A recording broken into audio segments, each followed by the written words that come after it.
Good morning. I was debating what to talk about before reading some scriptures, and it's pretty easy to recognize my weaknesses, and when we come to the table and we share the communion with one another, we gain strength. And so many times in my life, and when people get up and talk, they talk about themselves, and we just try to do way too much on our own, and don't put God first.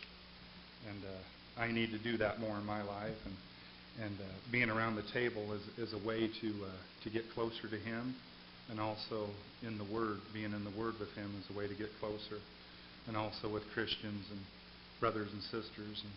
And there's some scriptures that I looked at this morning that I think that'll help me and probably help you also to be closer to Him and tap into His strength. We all have cell phones, and we all recharge them nightly or daily in our vehicle or by our bed. And, we need to recharge ourselves in our Christianity. And this is the way that we do recharge it, by having communion together with one another. In the book of Hebrews, in chapter 12, where God disciplines His Son, He's talking about fixing our eyes on Jesus. But we also have to have that mindset first before we fix our eyes on Him.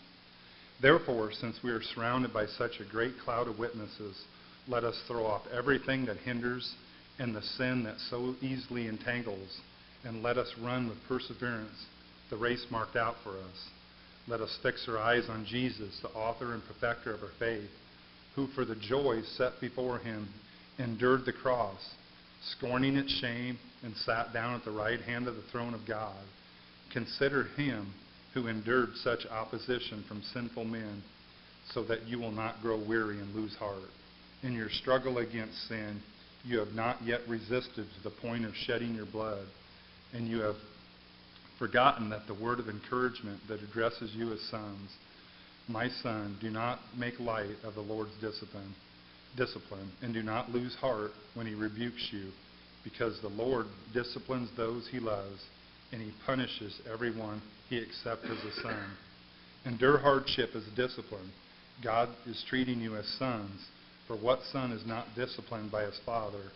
If you are not disciplined, and everyone undergoes discipline, then you are illegitimate children and not true sons. Also in the book of Ephesians, another way to allow you to gain strength from Him is to put on that armor of God. In chapter 6, starting in verse 10, finally be strong in the Lord and His mighty power. Put on the full armor of God, that you take your stand against the devil's schemes.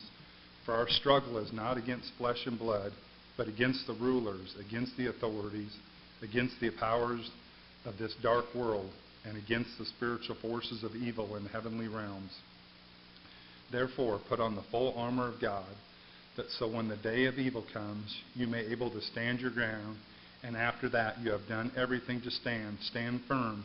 Then with the belt of truth buckled around your waist, with the breastplate of righteousness in place, and with your feet fitted with the readiness that comes from the gospel of peace.